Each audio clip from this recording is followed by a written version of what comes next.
আজকে আমার চাচা মোহাম্মদ মানিক চৌধুরী, সে সান্তাহারে গরুর মাংসের ব্যবসা করে। সে আজকে গ্রামে এমনি আসছে, এমনি গ্রামে ছুটি কাটাতে এমনি গ্রামে আসছে। গ্রামে আসার সময় এমনি কী কারণে গ্রামে একটা হচ্ছে আমার চাচার সাথে মোহাম্মদ কাকরুল, সেই গুচ্ছ গ্রামে বসবাস করে। স্থায়ী ভাষা হচ্ছে তালুস। সে তার ভাস্তা, তারা সবাই মিলে আমার চাচাকে বাঙালি বাজার অবস্থিত চাচা হুন্ডা নিয়ে গেছে। সেখানে গিয়ে তারা চক্রান্ত করে আমার চাচাকে স্টিক দিয়ে চাচা ওই কামরুল সহ তার ভাস্তারা আমার চাচাকে পরিকল্পনা মাফিক হত্যা করছে।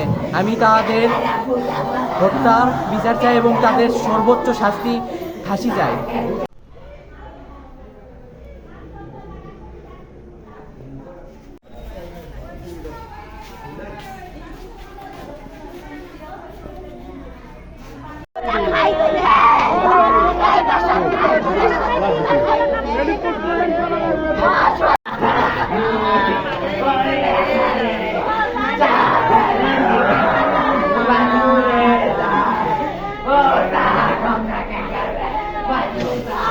তারপরে আমার চোখের সামনে হত্যা করছে।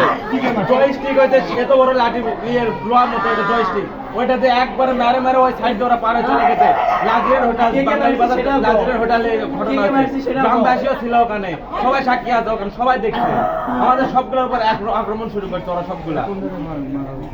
সেটা হাজিরা তালুক হচ্ছে হাজিরা গ্রামে, এটা বাঙালি বাজারে মারামারি। কাকরুল মারছে, কাকরুল আর ভান্তারা ছোটগুলো এত বড় যেগুলো আসছিল সবগুলা দিয়ে নিয়ে যাচ্ছে, তারা নিয়ে যাচ্ছে ওরা সবগুলা। আগে থেকে শত্রু মানে হচ্ছে আমার আব্বুর সঙ্গে সকালে একটু গঞ্জাম হয়েছিল যে হচ্ছে ওই যে একটা ছাগল ছোট একটা বাচ্চা গেছিল হচ্ছে জমিতে যাওয়ার পরে ওরা সে মানে মারবা উঠে আসছে। তারপরে আসতে করতে তো আমার আব্বু বলেছে যে তুই হচ্ছে রক্ত ইয়ে করে খাব, মানে তুই আগে থেকে আমার আব্বুর সাথে তাদের মারা গেছে আমার নিজের কাকা হয় আমার।